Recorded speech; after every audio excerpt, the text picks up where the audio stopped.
বিশ্ব pharmacist দিৱসৰ শুভেচ্ছা জনালোঁ। কবিতা পাঠ কৰিম বুলি আচলতে প্ৰস্তুত নাছিলোঁ, তথাপি ৰাজকোঁৱৰ দা আৰু বিদ্যুৎ দাৰ মান ৰাখিবৰ বাবে কবিতা এটা লৈ আহিছোঁ। ভুল হ'লে ক্ষমা কৰিব।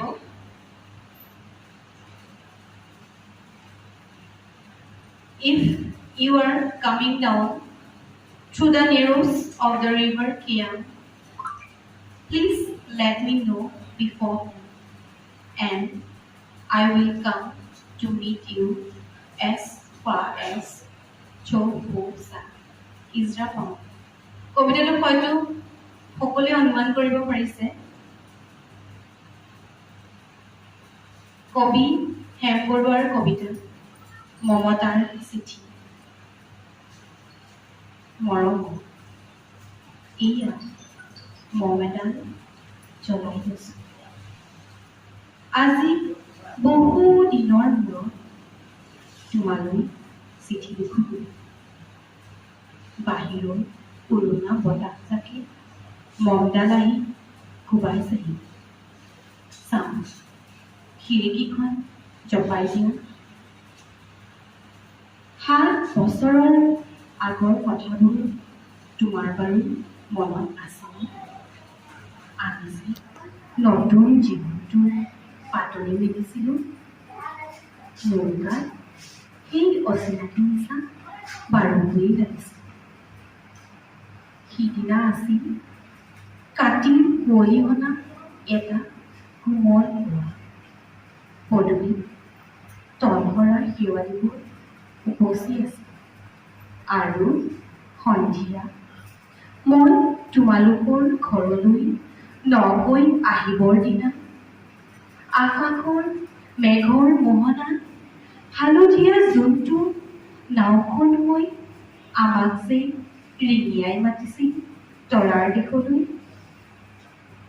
মই লোৱা কঁকালৰ ৰঙা ৰিহাখনলৈ তুমি বাৰু তেনেকৈ কিয় একেথৰে চাইছিলা? মোৰ কেনে লাগিছিল জানা? তুমি যে কোনোবা দূৰ বিদেশৰ স্বপ্নাটোৰ আলোকৰ মানুহ, আৰু মই যে তলভৰা এপাহ সেৱা দিওঁ। সেইদিনা মনসাগৰত মোৰ এৰি অহা আৰু আহি পোৱা অনেক ঢোল কপনে জানিছিল। তোমাৰ জানো এইবোৰ কথা মনত নাই? আমাৰ দেউতাই যে চিঠিত লিখিছিল, তই নতুন ঘৰত হাঁহি মাতি থাকিবি। এইবোৰ 7 বছৰৰ আগৰ কথা। মোৰ সকলোবোৰ পুৰাণৰ সাধু যেন লাগে। জেঠমহীয়া দেউতাৰ বছৰেকীয়া হৈ তোমাৰ বাহুল এতিয়া বৰটো হৈছে। তাৰ ওপৰ পাৰি এধান মাৰি ডালিম ফুটি যেন দাঁত অকণি গজিছে। সি মোক একেবাৰে এৰিকি নিদিয়ে। কেতিয়াবা মোৰ যে ইমান খং যে, তুমি নাই নহয় সেইকাৰণে। সি বাৰু মোৰ বগা হাতযোৰলৈ তেনেদৰে তধা লাগি চাই থাকে কিয়? তাৰ উপজাৰে পৰা এইযোৰ কাপোৰ চিনাকি, সেইকাৰণে নহয়। বাবুল এতিয়া বৰটো হৈছে বুজিছা, আৰু ডাঙৰ হ'লে স্কুলত তাক নাম লগাই দিম। স্কুলত থকা সেই সময়খিনি মোৰ যে বুকুখন তেনেই উদং হৈ থাকিব।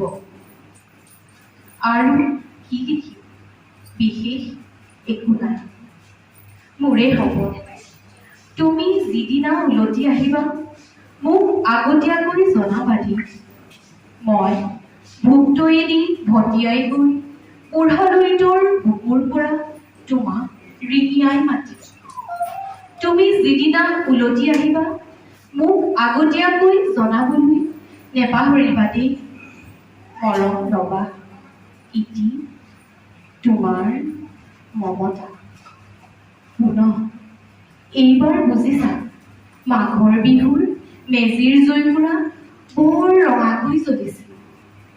আমাৰ আইতাৰ কলি ছাগলীজনীৰ দুটা পোৱালি জগিছে, এটা ফুট বগা আৰু আনটো